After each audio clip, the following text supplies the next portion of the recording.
Abra sua Bíblia na segunda carta de Paulo aos Coríntios, capítulo 3. Segunda carta de Paulo aos Coríntios, capítulo 3. Nós vamos ler aqui também o versículo 3.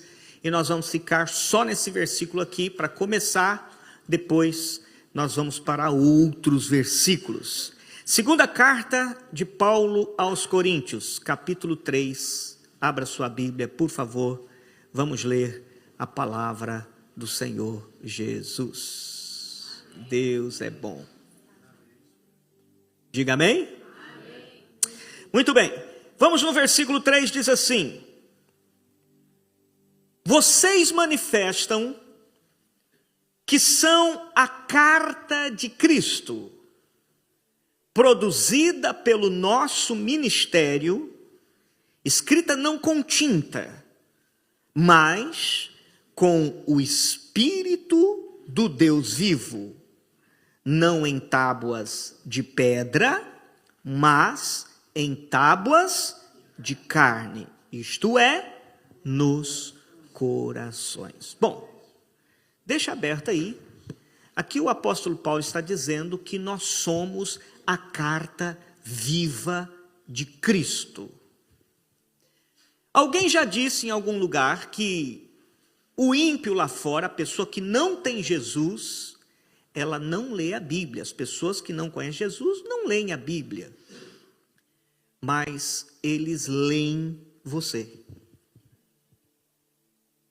Eles olham para nós e eles vão conhecer Deus ao ver a nossa vida. Então nós somos uma carta viva. Nós somos exemplos para eles. Podem ser bons exemplos ou maus exemplos. A Bíblia diz que nós somos como cartas ambulantes, cartas vivas, Bíblias ambulantes, a andar por aí. Então eu queria falar hoje um pouquinho sobre que tipo de carta nós temos sido. Que tipo de livro nós temos sido para as pessoas. Como nós temos representado Jesus no nosso dia a dia. Vós sois a carta viva, disse Paulo. Escrita não com tinta, mas escrita nos corações, pelo Espírito de Deus. Você sabe que um livro, geralmente é vendido pela capa. A capa de um livro pode definir se ele vai ter uma boa venda ou ele vai ser pouco vendido. A capa pode definir. Às vezes nós compramos até um livro que não é tão bom, mas como a capa é boa, como o título é chamativo, nós vamos muitas vezes pela capa do livro. Eu podia perguntar aqui quantos já compraram um livro enganado, porque a capa era muito bonita, e depois você falou, olha, por acaso não era tudo que eu pensava. Porque a capa vendeu muito. Eu vi uma vez um cidadão falando assim, vendendo um livro grande assim, o livro era assim, Como Entender as Mulheres. O título maravilhoso, é ou não é? O título, Como Entender as Mulheres. Aí um livrão assim. Aí ele comprou o livro. Aí ele não tinha nada escrito. Estava em branco. O livro inteiro, sei lá, 1000 páginas. Nada. Né? Era uma brincadeira. Ou seja, não existe esse livro. Esse livro não existe. Não inventaram ainda. Não conseguiram. Mas é a mesma coisa. Porque a capa é interessante, o título é interessante. Mas tem muito cristão dizendo assim, não, a aparência não importa, não importa. A forma como você vive, se posiciona, a forma Isso pode fazer toda a diferença. Pode fazer com que as pessoas queiram conhecer mais profundo, ou pode fazer com que elas desprezem. Porque a capa, aquilo que você apresentou, deixou de ser atrativo. Ei, presta atenção aqui. Há dias atrás, ou há meses atrás, já fazem alguns meses, eu trouxe aqui para a equipe de obreiros, eu trouxe para uma reunião de obreiros, eu peguei um vídeo de um pastor que eu trabalhei com ele, e ele colocou um vídeo na internet lá, e eu baixei o vídeo, eu trouxe porque aquele vídeo foi muito legal para mim, porque eu trabalhei muitos anos com ele, então era mais ou menos aquilo que a gente aprendia em todas as reuniões. E eu baixei e falei assim, olha, vem cá, vem assistir. E pus aqui na reunião de obreiros, falei, assistam aqui, do pastor que eu trabalhei com ele, ele ajudou na minha formação, e eu passei para os obreiros. Era uma reflexão simples, mas muito verdadeira. Muito verdadeira.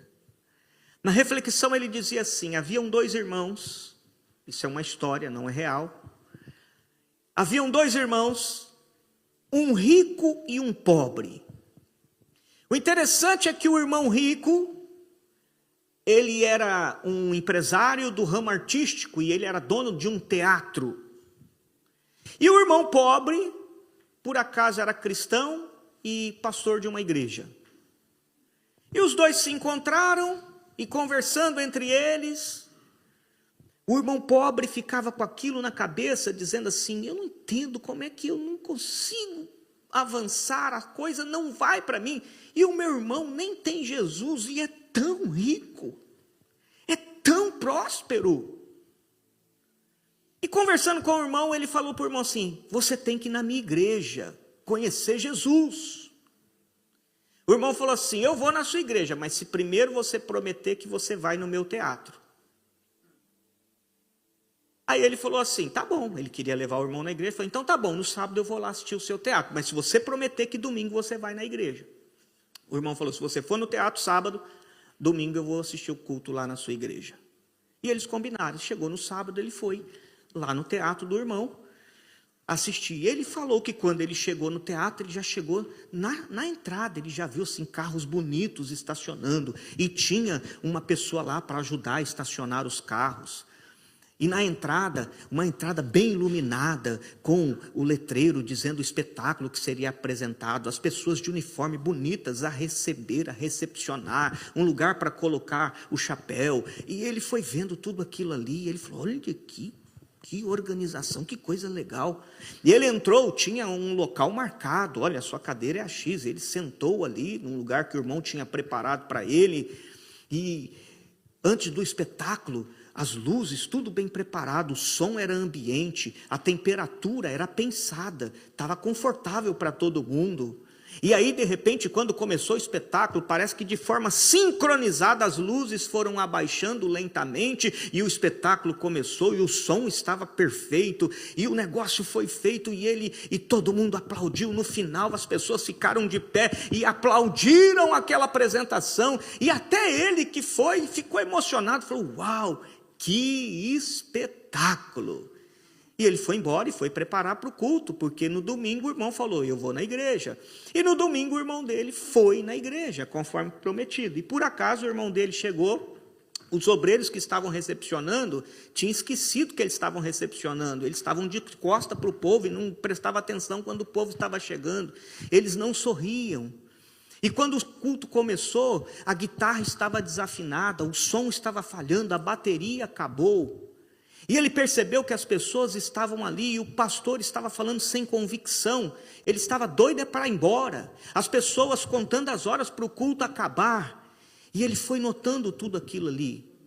E quando terminou, o irmão falou, não falei que eu vinha? Vamos tomar um café? E eles foram tomar um café. E o irmão pobre disse assim, então, irmão, eu fico pensando como que você se deu bem na vida, como que as coisas acontecem para você. E o irmão rico disse assim, meu irmão, deixa eu te falar uma verdade, sabe o que acontece? O negócio é que tudo aquilo que você viu lá no meu teatro, tudo aquilo é uma mentira.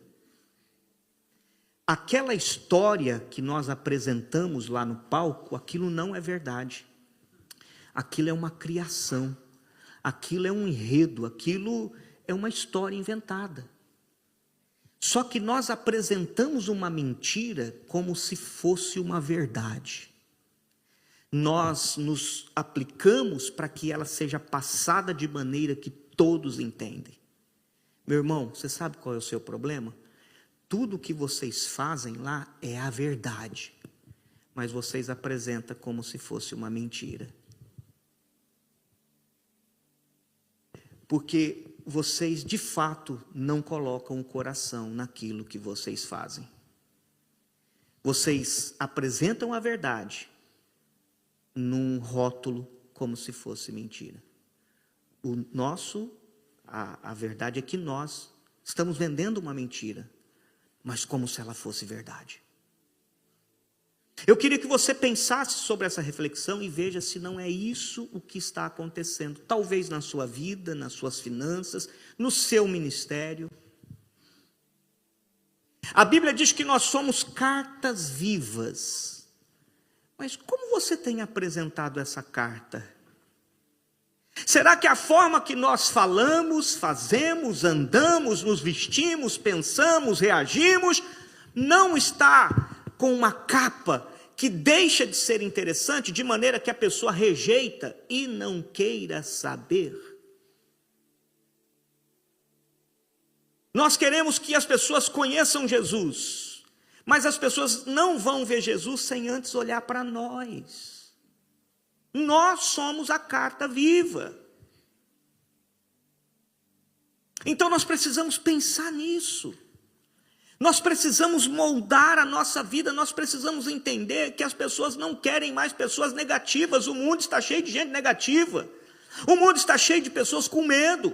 O mundo está cheio de pessoas problemáticas. O mundo está cheio de pessoas que geram intriga, orgulhosas. Ei, se nós somos as cartas vivas, nós temos que ser pessoas diferentes. Nós temos que estar pronto para servir, para amar, para ajudar. Nós temos que ter boa disposição. Nós temos que ter fé. Nós temos que ser luz. Jesus disse assim: ninguém vai acender uma luz e esconder embaixo da cama. A luz tem que estar brilhando. Se o sal for insípido, ele não presta para nada, só para jogar fora. Você foi chamado para fazer a diferença onde você está. Você foi chamado para ser a diferença, o diferencial na sua casa. Você tem a solução dos problemas, porque você tem Jesus. Diga assim, em nome de Jesus, eu sou carta viva, eu tenho a solução de todos os problemas. Ei, a carta viva, você é a Bíblia viva. Você acredita que na Bíblia tem a resposta para tudo? Você é essa carta viva, então você tem a resposta. Então está na hora de você se posicionar. O seu posicionamento conta, a sua aparência conta, o jeito que você fala conta, o seu sorriso conta. Ninguém vai comprar um livro com uma capa dessas. Não, mas Deus conhece o meu coração. Mas se a capa está ruim, a gente vai desprezar. Está na hora de você mudar. Está na hora de você refletir sobre isso. É seu dever tornar a história atraente. Milagres Deus faz, mas tem uma parte que você precisa fazer. Vós sois cartas vivas. Se for necessário, decore, repita todos os dias para você Deuteronômio 28, versículo 1. E será que se ouvires a voz do Senhor teu Deus, tendo cuidado de guardar todos os seus mandamentos que hoje te ordeno, todas essas bênçãos virão sobre ti, te acompanharão, te seguirão. Bendito serás na cidade, bendito serás no campo, bendito o teu fruto, bendita a tua amassadeira, bendito toda a obra de suas mãos. E o Senhor te colocará por cabeça e não por cauda, estarás em cima e não embaixo, quando ouvires a voz do Senhor teu Deus. Vai repetindo e vai dizendo: é isso que eu creio, eu vou ser cabeça, eu não vou ser cauda, eu vou estar em cima, eu não vou estar embaixo, meu celeiro vai ser farto, na minha casa eu vou ter para mim e para ajudar outras pessoas. Esses dias eu falava com a pastora e ela disse assim, ela estava falando assim: você viu que saiu um kit aí de sobrevivência que a União Europeia e todo mundo está anunciando. Ela falou: bem, a gente tem que comprar o nosso kit, temos que comprar e deixar sempre em casa. Ser cuidadoso é um dever de todos nós. Então ela disse: vamos deixar umas coisas, deixa água, acaba a luz e um terremoto, uma coisa, sempre tem. E aí, ok, vamos lá e tal. Ela falou: porque é bom sempre ter. Eu falei: bem, só que deixa eu te falar uma coisa, se acontecer alguma coisa no país, no mundo, na Europa, não se esqueça que nós vamos ser os que vamos amparar o povo. Nós, enquanto todo mundo tiver que estar dentro de casas, nós vamos estar na rua. Não foi assim quando teve a pandemia? Ninguém podia sair, nós podíamos sair. Por quê? Porque nós servimos a sociedade. Nós tínhamos lá a carta da Aliança Evangélica para andar para todo lado, para ir onde tiver que ir, para entrar no hospital, porque nós somos os ajudadores. Nós somos os que, se o mundo estiver em caos, a igreja vai ter condição de ajudar. A igreja, olha, aconteceu o caos, a igreja está pronta. A igreja vai somar com o governo, diz: governo, estamos aqui para somar com vocês. O que vocês precisam? Aleluia.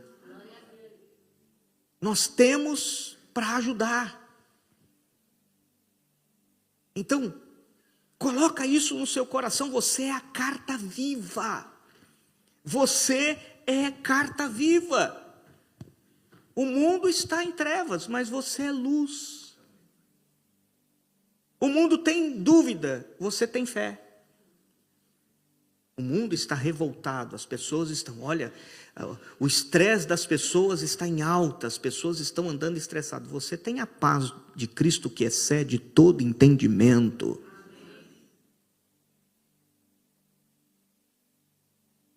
Os profetas de Baal estavam se cortando, desesperados, atrás do seu objetivo. Elias estava rindo, dizendo: eu sirvo um Deus que não vai falhar quando eu clamar a Ele.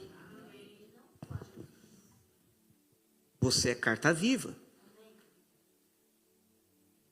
Não diga que você crê em Deus e viva como alguém que não crê. Não diga que você tem Jesus e se comporte como quem não tem. Aleluia.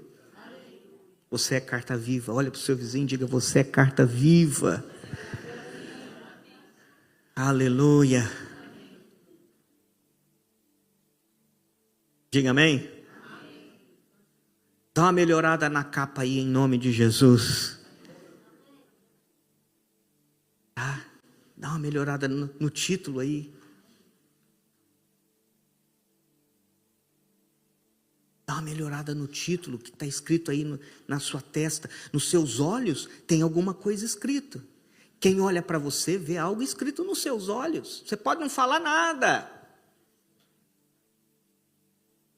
A Bíblia diz que um dia Jesus entrou na aldeia de Samaritano e os samaritanos não o receberam, porque olharam para ele e viram que a sua cara era de quem estava indo para Jerusalém. Como é que você sabe? Se olhar para alguém, sabe para onde ela está indo. Como é que você sabe para onde a pessoa está indo? É fácil. Chega no aeroporto de manhã e você vê uma pessoa com uma roupa igual a minha, um fato, uma pasta na mão. Está indo fazer um negócio, está indo trabalhar. É um executivo, é um profissional, está indo para uma reunião. Diga amém? Amém. Na mesma fila do check-in tem um camarada com uma prancha de surf, de bermuda e de chinelo. Você sabe para onde ele está indo. Está indo de férias, está indo para a praia. É ou não é? Quem está comigo, diga graças a Deus. A gente sabe quem está vindo para a igreja. Vai ali na estação de comboio de domingo de manhã e vê o povo atravessando. Você sabe exatamente quem está vindo para a igreja. É ou não é? Você sabe exatamente. Você olha e fala, aquele ali está indo para a igreja. Irmãos, nós temos um amigo nosso, um irmãozinho nosso, está até assistindo o João Nóbrega. Ele não perde um culto, ele mora lá no Algarve. O Jefferson está aí? Cadê o Jefferson? Jefferson veio hoje? Veio... ele veio no culto das 8, já foi embora. O João, ele era jogador de futebol, ele veio jogar aqui em Portugal, e o empresário que trouxe eles, deixou ele na mão, colocou ele numa casa, e deu errado, e o empresário sumiu, foi embora, deixou ele aqui sem documento, sem nada. Ele ligava, o cara não atendia. E o dono da casa falou, olha, vence agora, você tem que ou pagar ou sair. Ele falou, mas... E ligava para o empresário e nada. Ele ligou para a família no Brasil, e a família, a gente vai mandar dinheiro, filho, mas... Enfim, ele estava abandonado aqui, ele tinha que sair naquele dia da casa. O cara falou, se você não trouxer dinheiro, eu vou pôr suas coisas na rua e tal. E ele saiu sem saber, falou, meu Deus. E ligava para o empresário deixou eles aqui e desapareceu. E ele falou, não tem para onde ir, não tem, estou aqui perdido. O menino tinha 18 anos. Entrou no comboio e falou assim, eu vou lá no clube que ele me levou, vou lá ver se eles me ajudam. Entrou no comboio, aí viu o Jefferson, um membro aqui da igreja, estava vindo para o culto, lendo a Bíblia. Ele no comboio, ele e o amigo, eram 2 jogadores. Ele e o amigo olhou e falou assim, aquele cara está com a Bíblia. Toda pessoa que tem a Bíblia é gente boa.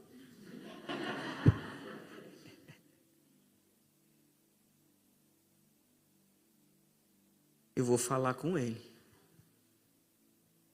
O amigo falou, você tem coragem? Eu falei, tenho, a gente precisa fazer alguma coisa. Aí chegou no Jefferson e falou assim, oi, tudo bom? Aí contou a história, falou, estou indo assim e tal. O Jefferson falou, estou indo para a igreja, vão comigo. Trouxe os 2 para cá. Resumindo a história, ele morou na casa do Jefferson 6 meses. O Jefferson falou, minha casa não é muito grande não, mas embaixo da escada dá para colocar um colchão e você dormir lá.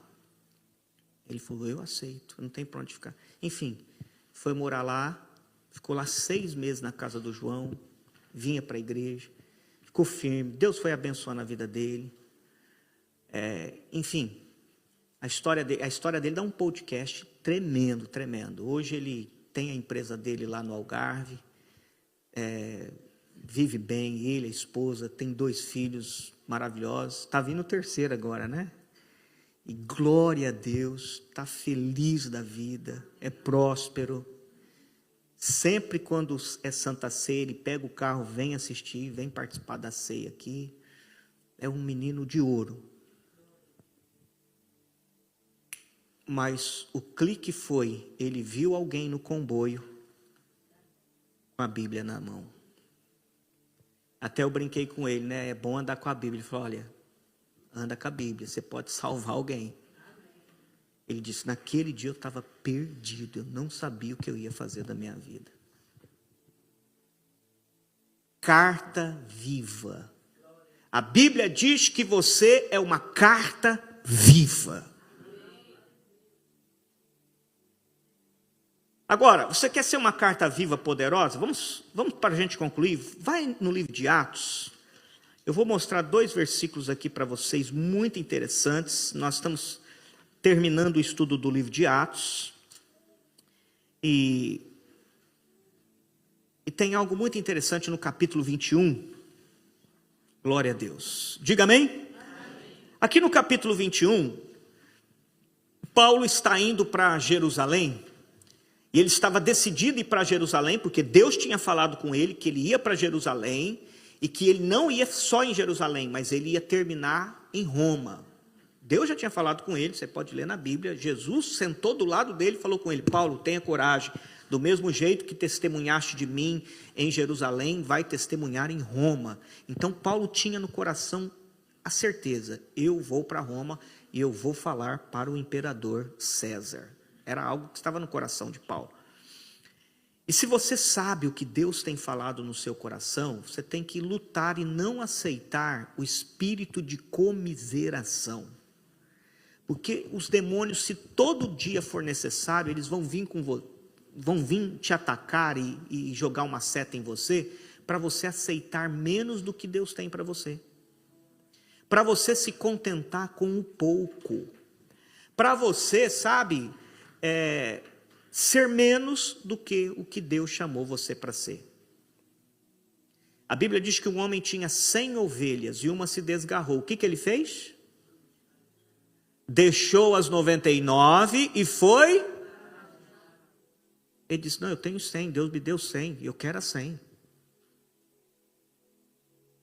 Muitos de nós fazemos assim: ah não, tá bom, perdi 1, 2, mas ainda tem 98.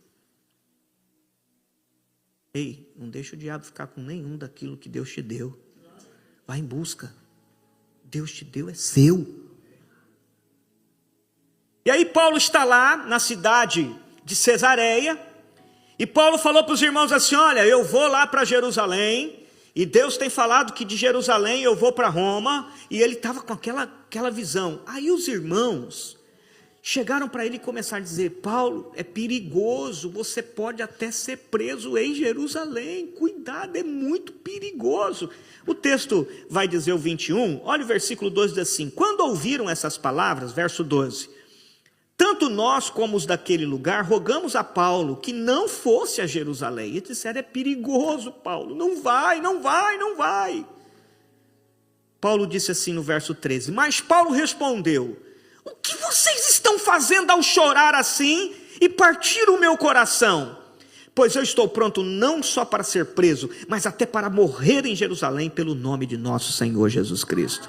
Ei, as pessoas vão falar para você: não, olha, não entra nessa, isso é perigoso, olha, não. Ei, você é carta viva de Jesus. Deixa claro, deixa específico aí para onde você está indo, o que você crê e o que você vai receber em nome de Jesus. Se posicione em fé. E para a gente terminar por causa do horário, vira a página, vai para o capítulo 22. Há uma frase no direito que diz que todo direito não reclamado é um direito inexistente. Se você tem um direito e não faz uso dele, é como se você não o tivesse.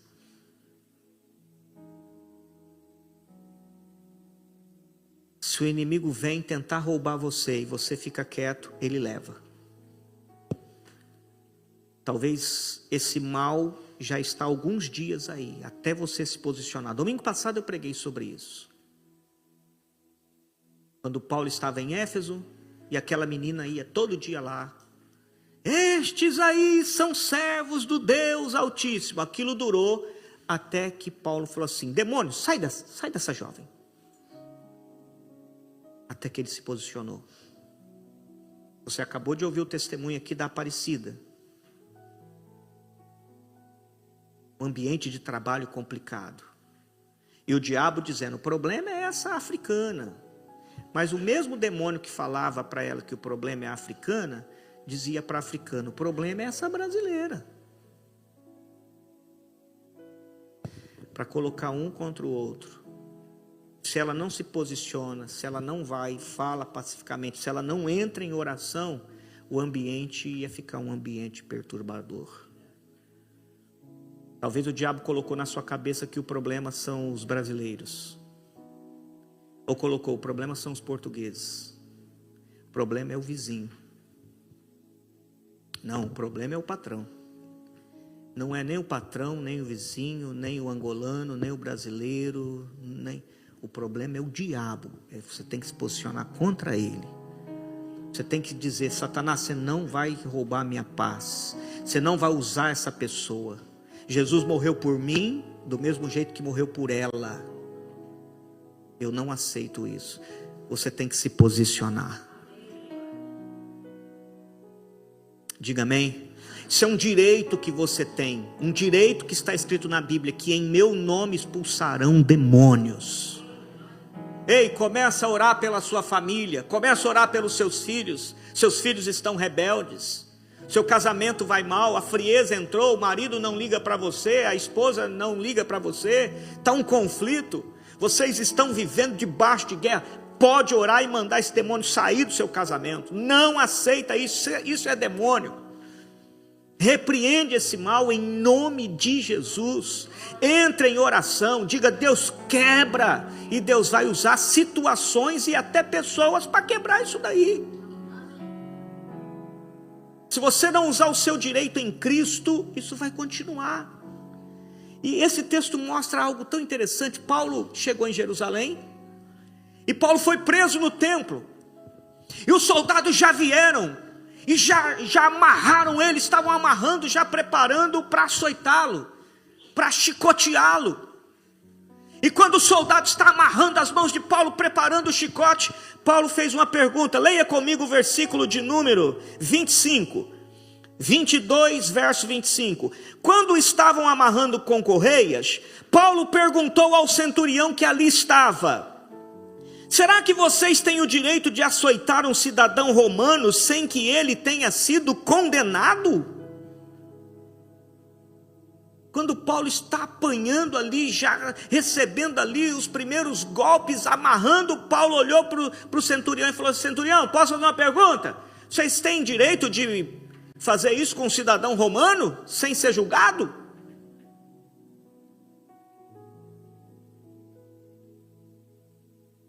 Verso 28, ouvindo isto, o centurião procurou o comandante e lhe disse: o que é isso que o senhor está prestes a fazer? Saiba que aquele homem é um cidadão. O centurião que estava lá ordenando o espancamento, correu no chefe e falou assim: tem certeza que é para bater naquele homem? Ele é romano. Naquela época, Roma dominava Israel. Então o cidadão romano tinha direitos que os soldados de Israel não podiam tocar num cidadão romano. E Paulo era romano, era um direito que ele tinha. E quando ele disse: tem certeza? Ele é romano. Olha o que aconteceu. Então o comandante veio perguntar para Paulo: diga-me uma coisa, você é romano? Paulo respondeu: sou. O comandante disse: eu tive que gastar muito dinheiro para conseguir essa cidadania. Paulo respondeu: eu sou de nascença. Ser um cidadão romano naquela época era tão importante que tinha gente que comprava e pagava para ser. Então, o chefe chegou e falou assim: ei, você é romano? Paulo disse: sou. Ele disse: a minha custou caro. Quanto custou a sua? Ele falou: eu nasci em Tarso, eu sou romano de nascimento.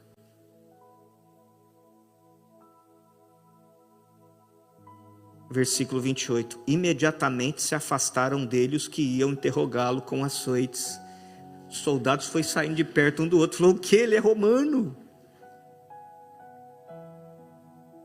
Quando você usa a sua cidadania espiritual, que você é um filho de Deus, irmãos, os demônios recuam e fogem.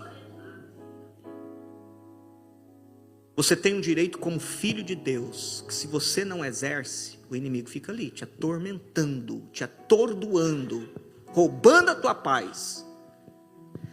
Mas quando você entende que em Cristo Jesus você já foi abençoado com toda sorte de bênçãos, que nele você está sentado nas regiões celestiais, e você levanta a tua voz e você ora no mundo espiritual, você é reconhecido.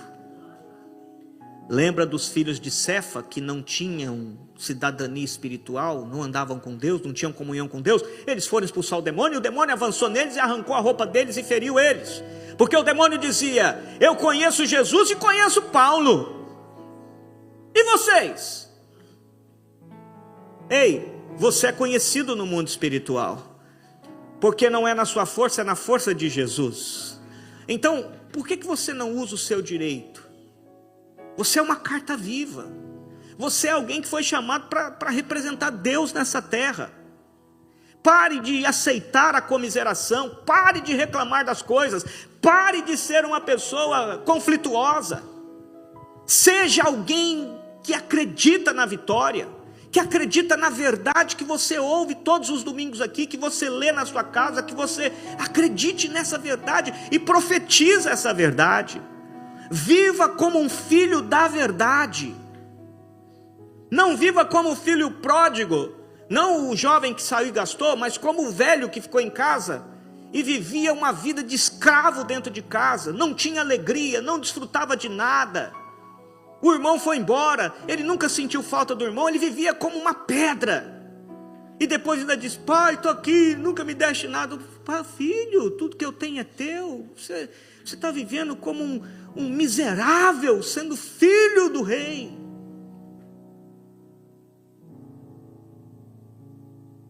Diga amém. Você está vivendo como um miserável, sendo um filho do rei. Olha para quem está do seu lado e diga: você pode. Eu me lembro de uma vez, de uma música. Alguém fez uma música e foi tocar uma música, entregou uma música e falou assim: ó, vamos gravar essa música. E um olhou para o outro e falou assim: que música feia. Gente, que música. Não grava isso, que isso não vende. Não grava isso, que isso não vai vender. Eu tenho um irmão que é músico. Meu irmão é músico mesmo. E o meu irmão falou assim: me dá aí a música. E deu a música, ele pegou o violão. E ele falou: não, tem que fazer isso aqui, ó. E ele pôs a melodia na música. Uma música que já estava pronta. E a música foi um sucesso. E ele disse assim: a gente foi lá para a sala, para o quarto, né, no estúdio onde eles pegamos o violão e fomos pegando a música, fomos desenhando a música. A música já estava pronta, nós só colocamos a inspiração que Deus foi dando. E a música, não é que a música foi legal, a gente cantou muito tempo a música.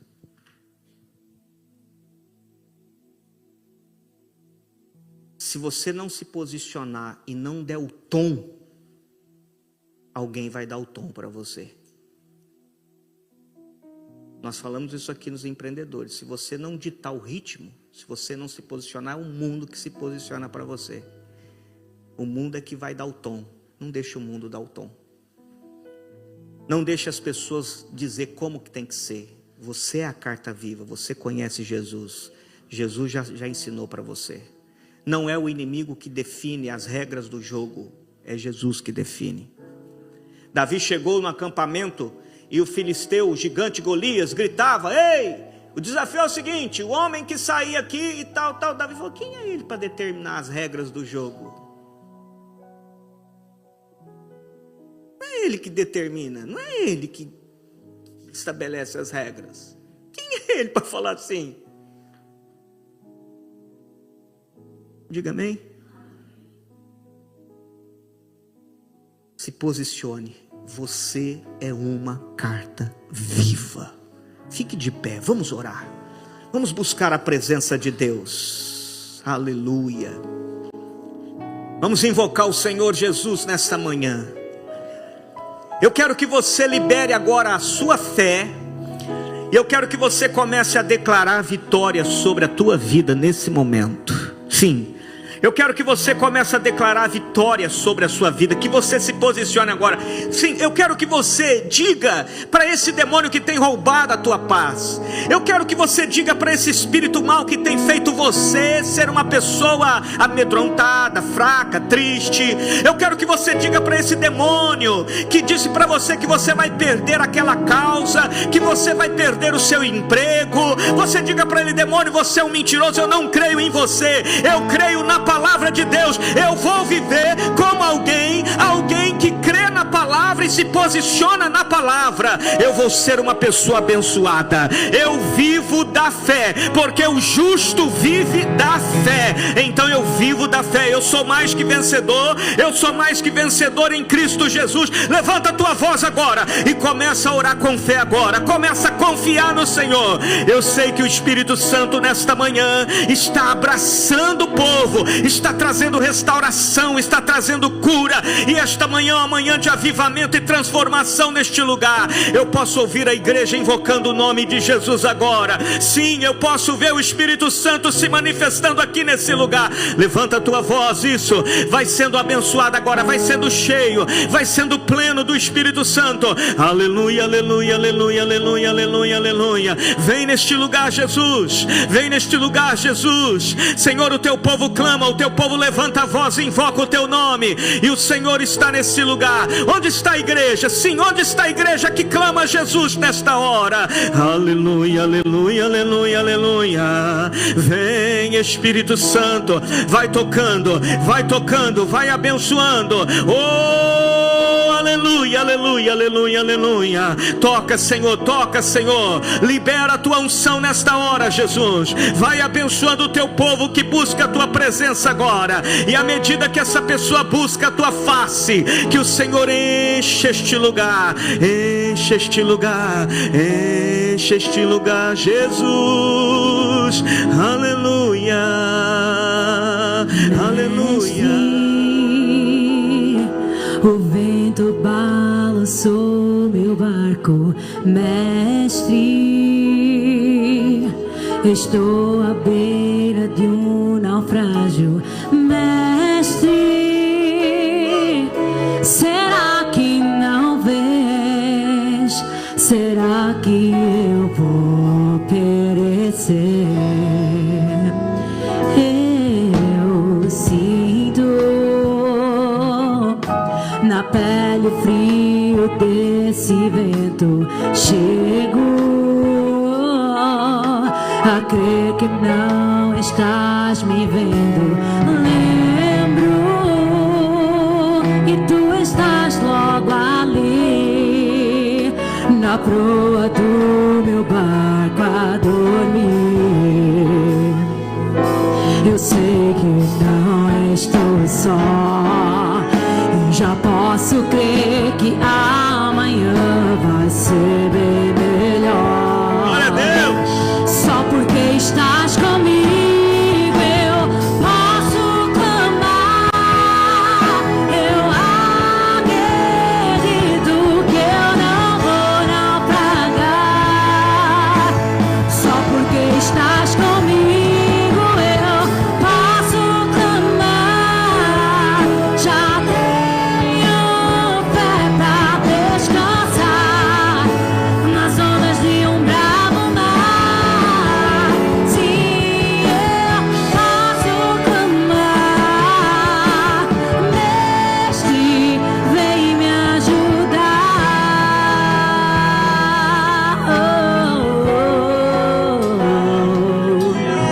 Sinto na pele o frio desse vento. Chego a crer que não estás me vendo.